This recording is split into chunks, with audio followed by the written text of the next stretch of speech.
We gotta do this before Mick finds out. Just wanna let you guys all know, 8 o'clock every Sunday night on the Scene Snobs Network is the Phantom Effect. We got a lot of great guests, and me and Mark doing a bunch of crazy stuff. Oh crap, Mick's coming. Gotta go. Check us out.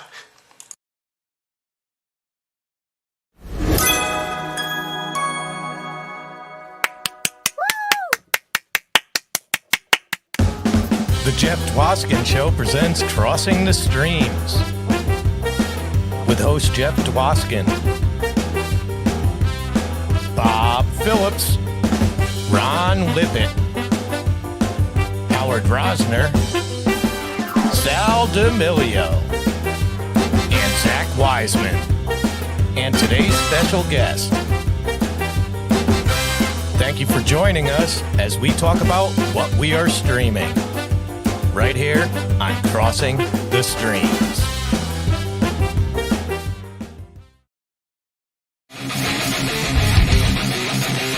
Electricity!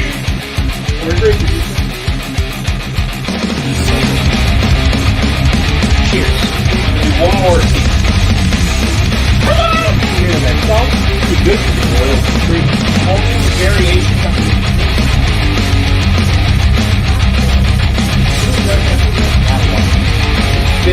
Your lifestyle. Happy Valentine's.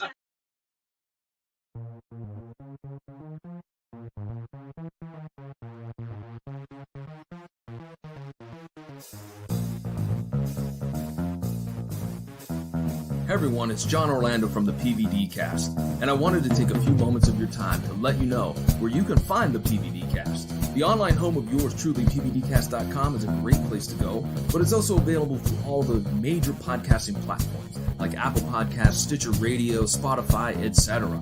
There's also live broadcasts of the PVD Cast every single week.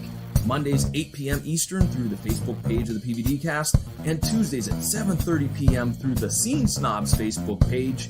And no matter how you listen, please make sure you rate, review, and subscribe. And with that, I will chat at each and every one of you later.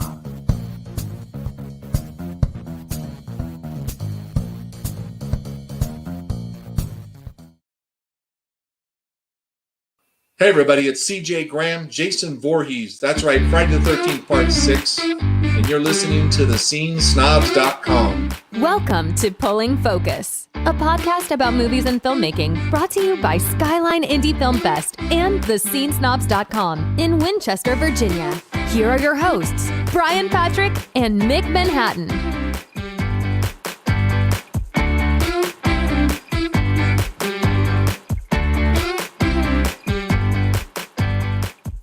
What's going on, everybody? Welcome to the Pulling Focus podcast. I am your host, Mick Manhattan, and with me, as always, is my co-pilot on this magic carpet ride, Mr. Brian Patrick, the Scene Snob, and Mr. Skyline Indie Film Festival himself, back together again. I love it when we're back together. Me too. This is the most fun.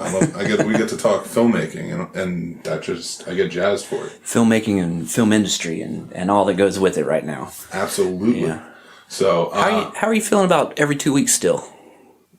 I don't know. Like last week, I was kind of like, I was missing it a little, but I was going to ask you. I was like, do you want to do it next week? Because they have Lost Weekend. I was like, yeah, why not record? You know? Yeah, sure.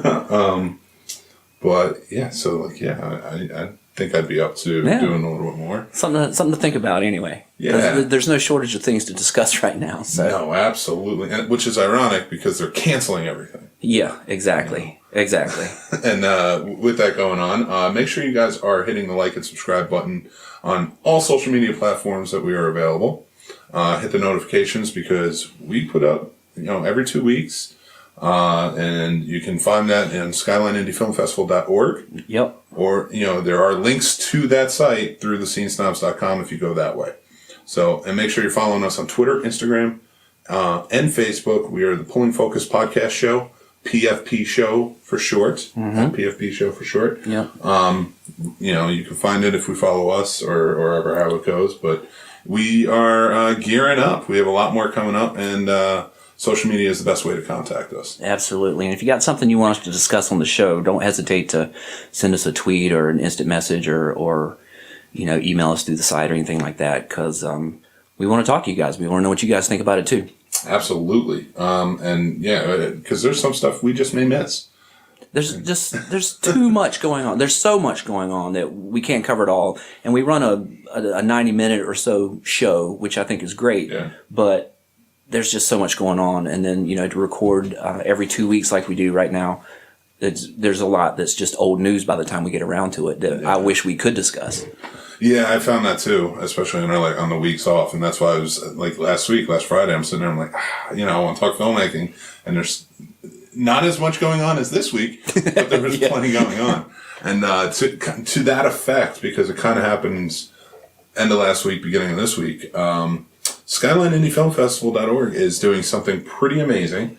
With the film festival going on in September, you guys are granting waivers to the South by Southwest filmmakers, correct? Yeah, we did. So as a festival director, I'm part of a collective on Facebook called the Film Festival Alliance. And one of those peer members, his name is Nat, I believe, he created this thing called TrueIndies.com. And it was a way to sort of consolidate and share and let folks know that these festivals exist and we would like your submissions and, hey, here we are, don't forget about us type of thing.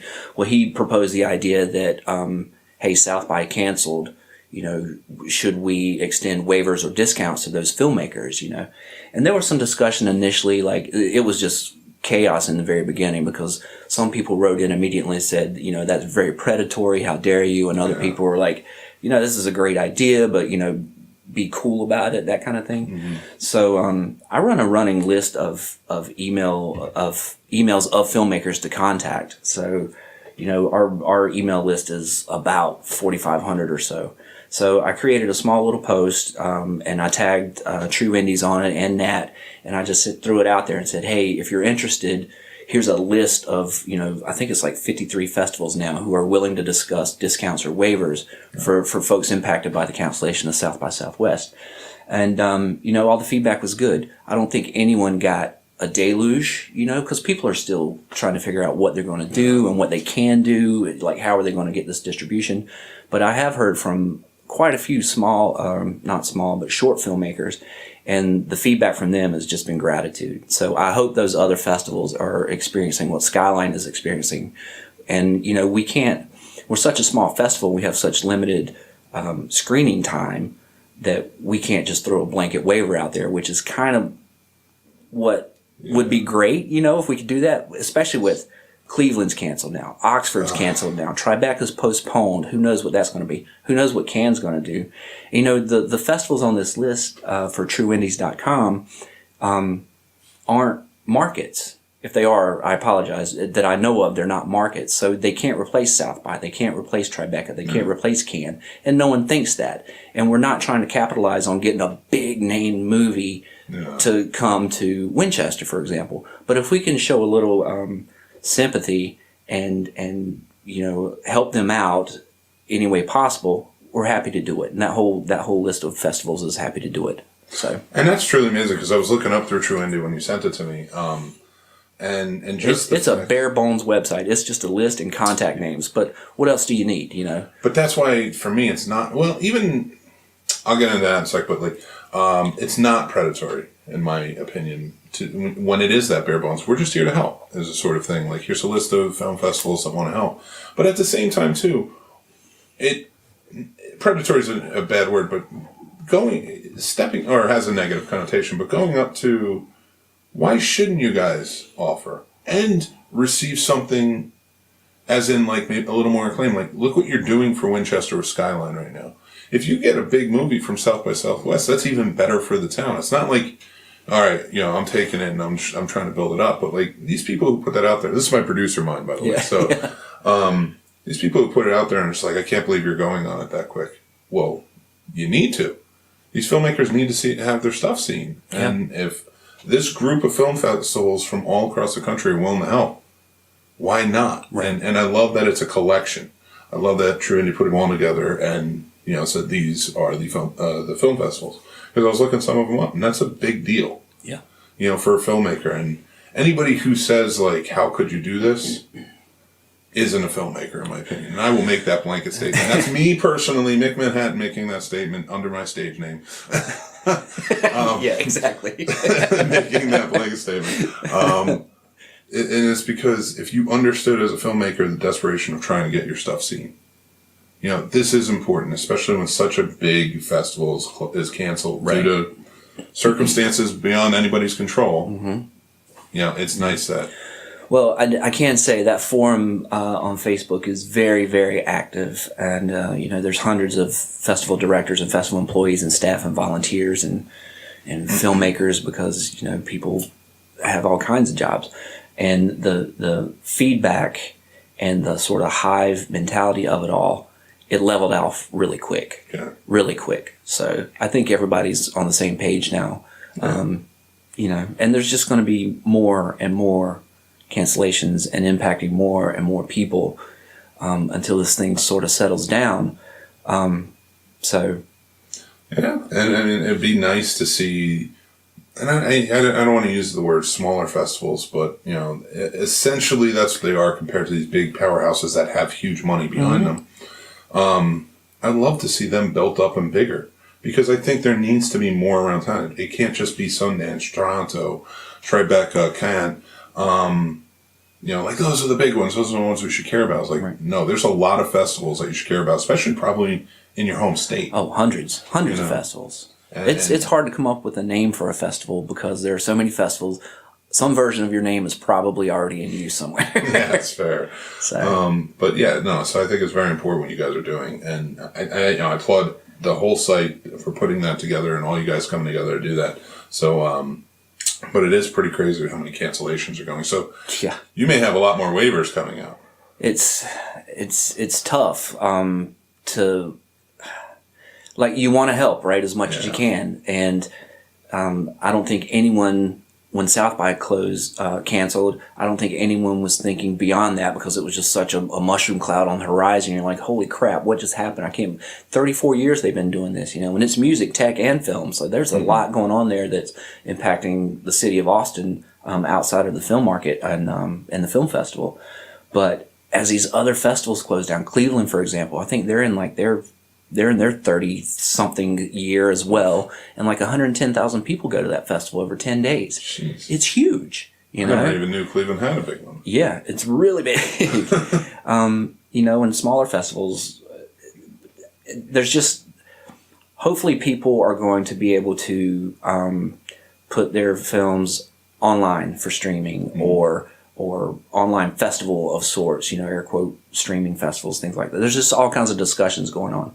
But, you know, I've got a certain amount of waivers I'm capable of giving, but that just gets you in the submission pool. But what I can't do is just open that wide open, because of the people who paid. They need their fair shake as well. So I don't want to dilute the submission pool. So I don't know what Skyline can do for these other festivals. Yeah, hopefully anything, well, not hopefully, but anything that you guys do is truly amazing, because that's a big help, especially in the filmmaking communities. But going forward, like, you know, let's see what else is good, because we have a lot coming up. Like you had mentioned, Tribeca is usually in May. WisCon, is that April? Yeah. Yeah, so, you know, so like big things like that. But even then, like, how many of these other smaller festivals are going to be canceled too due to it? Because they get a lot. Now, with Skyline, excuse my ignorance, because I didn't go last year. I was on a camping trip, and I had just moved here anyway and was learning about everything. Now, that's in 3 venues?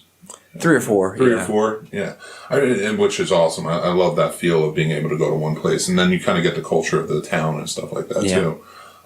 They did that a lot, and there was a film festival when I lived in Orlando. Downtown Orlando would do that. Like, there was a bookstore that put up a sheet and would show some of the movies, you know, and just have some stuff where you could browse books or just watch one of the movies. So, you know, I always loved that feel. That always felt indie to me. Yeah, that was a big part of living and working in Old Town when we bought the Winchester Book Gallery in 2011. In 2012, the idea for Skyline came about. In 2013, we had our first festival. But I wanted to spread it throughout Old Town so people come to Old Town and see the insides of buildings that maybe they've never been in before and that kind of thing. And, the first year we had it was 9 locations, and I was very optimistic in year one. That's fair. And the next year we had 4, because of my course correction.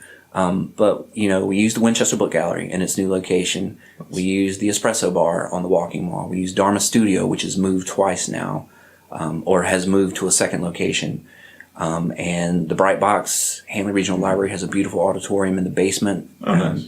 And then there's lots of other places available to us too, depending on the submission pool, how great the submission pool is, how many volunteers we can get, things like that. Absolutely. So, no, I definitely get that. And, once you get too big too, like it can get out of control, which, you got to put a lot of faith in your volunteers. Yeah. So you got to know them and you got to trust them.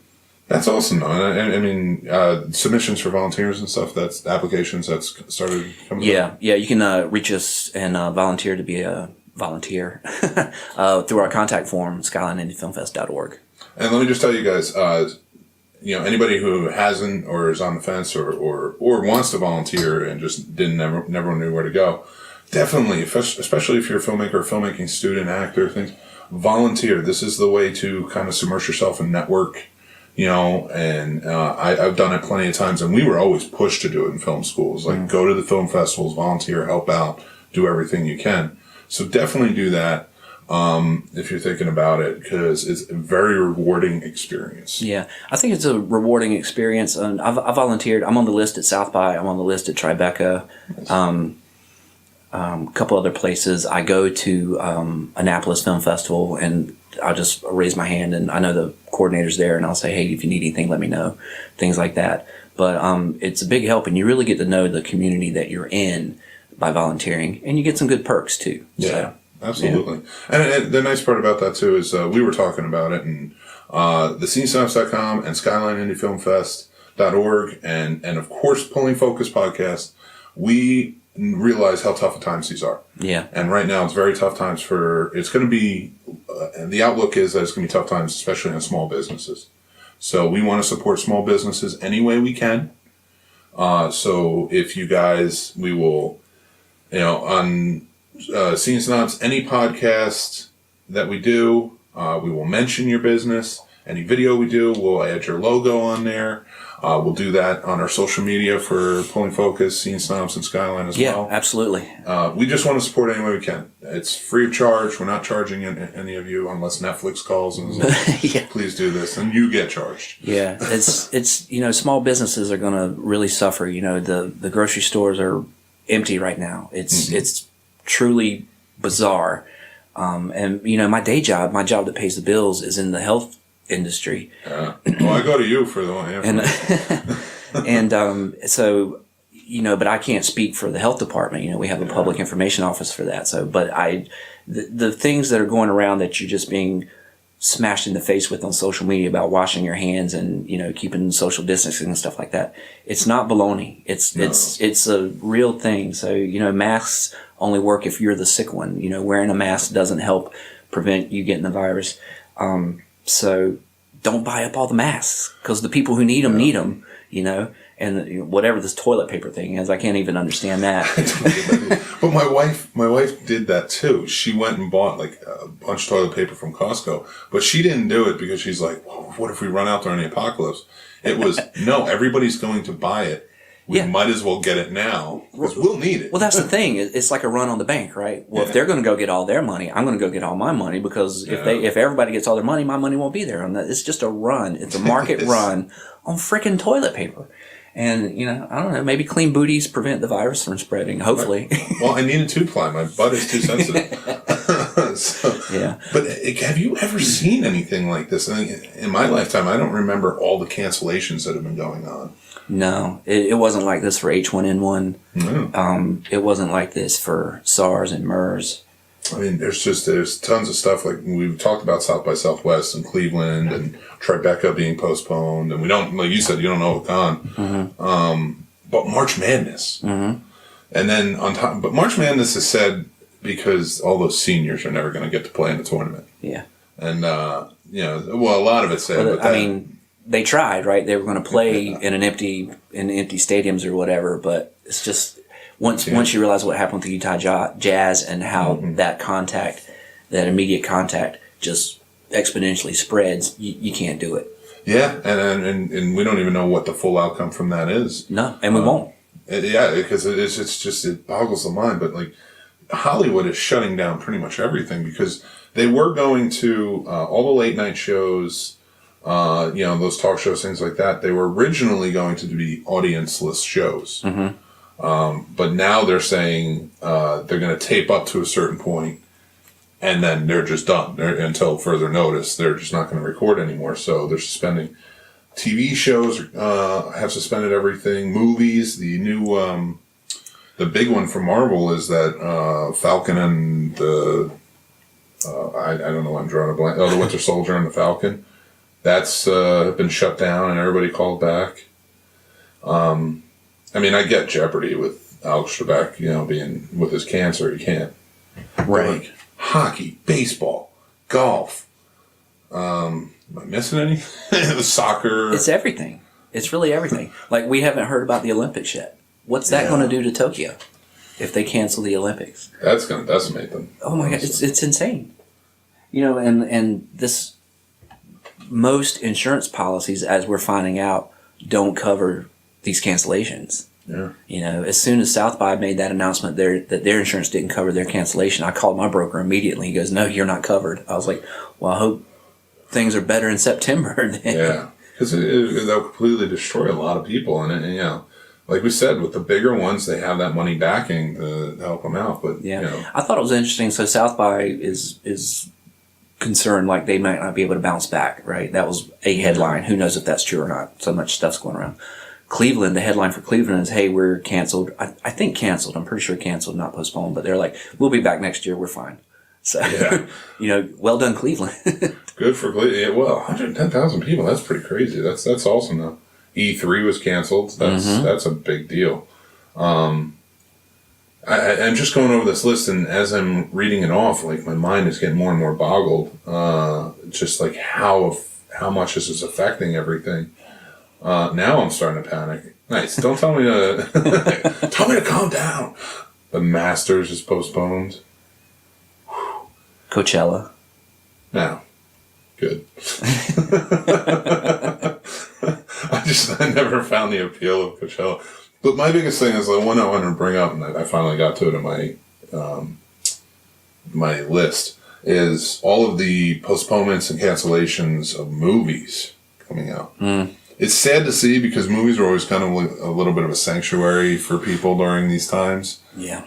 And, I don't think movies will officially close, movie theaters will officially close down. They'll always show something. But not to have any new content going into the blockbuster period. Yeah. That's a lot of money that's going to be lost. Yeah. Especially. Is it lost or is it deferred, do you think? Deferred's a better way to put it. That's not what the headlines are saying. The headlines are, No Time to Die is going to lose millions and millions of dollars, but they're just moving it.